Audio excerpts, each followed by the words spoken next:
అందరికీ నమస్తే అండి. మనం పిల్లల విజయంలో తల్లిదండ్రుల భాగస్వామ్యం అనే అంశం గురించి మాట్లాడుకుంటున్నాం కదా! ఈరోజు మరికొన్ని అంశాలు.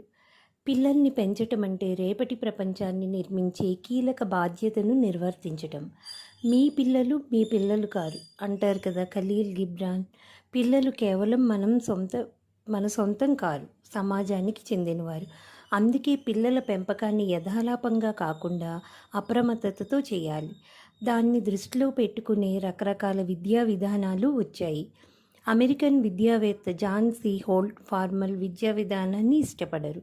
పిల్లల స్వభావం మీద ఎంతో అధ్యయనం చేసిన ఆయన ఆ అంశంపై how children fail, how children learn అనే 2 పుస్తకాలు రాశారు.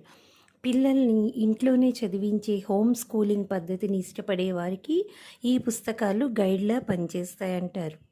హౌ చిల్డ్రన్ లెర్న్ పుస్తకాన్ని హోల్ట్ 1967లో రాసి 1983లో రివైజ్ చేశారు.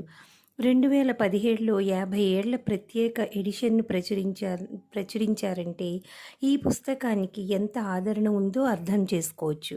ఇందులో హోల్ట్ చెప్పిన విషయాలు ఇవి. పిల్లలు భవిష్యత్తులో ఏదో చేయటానికి ఇప్పుడు నేర్చుకోరు.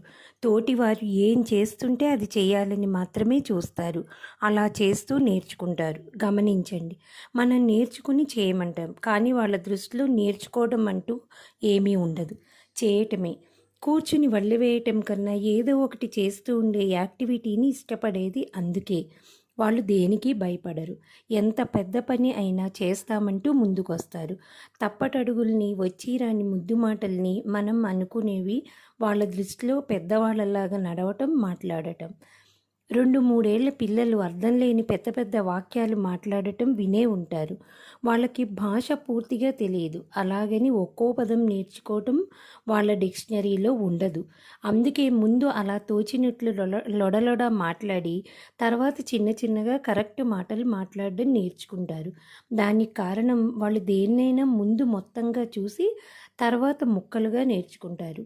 స్కూల్లో, ఇంట్లో అందుకు భిన్నంగా నేర్పే ప్రయత్నం చేయటం వల్ల వాళ్లకు నేర్చుకోవటంలోనే ఆసక్తి పోతుంది. పిల్లలు తప్పులు చేయటం ద్వారా నేర్చుకుంటారు. తమ తప్పును తామే గుర్తించి సరిచేసుకుంటారు. నిజానికి వాళ్ళ మానాన్న వాళ్ళని వదిలేస్తే ప్రతిసారి మరింత మెరుగ్గానూ చేస్తారు. కానీ పెద్దలు వారికి ఆ అవకాశం ఇవ్వకుండా సరిగ్గా చేయించటం మీద దృష్టి పెడతారు. పిల్లలు తమకన్నా పెద్ద పిల్లల్ని చూసి నేర్చుకుంటారు, కానీ పెద్దవాళ్ళను చూసి కాదు.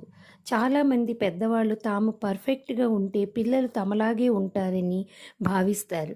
కానీ చాలా సందర్భాల్లో పిల్లలు తాము పెద్దవాళ్ళలా చేయలేమనుకుని అసలు ప్రయత్నించటమే మానేస్తారు. ఫ్యాంటసీ పిల్లలకు ఇష్టం. అది వాళ్ళను నిజ ప్రపంచంలో పనులు చేయటానికి స్ఫూర్తినిస్తుంది.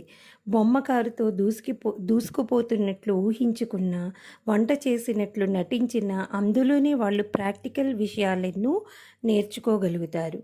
పిల్లలు అడగకుండా ఏదైనా నేర్పబోతున్నామంటే అది నేర్చుకోవటం నీకు చేత కాదని చెప్పినట్లుట. ఇండిపెండెంట్గా నేర్చుకోవటం పిల్లలకు అత్యంత విలువైన అంశం. ఇంట్లోనూ స్కూల్లోనూ దాన్ని గౌరవించటం పెద్దల బాధ్యత అంటారు హోల్ట్. మరికొన్ని విషయాలు రేపటి భాగంలో చర్చించుకుందాం.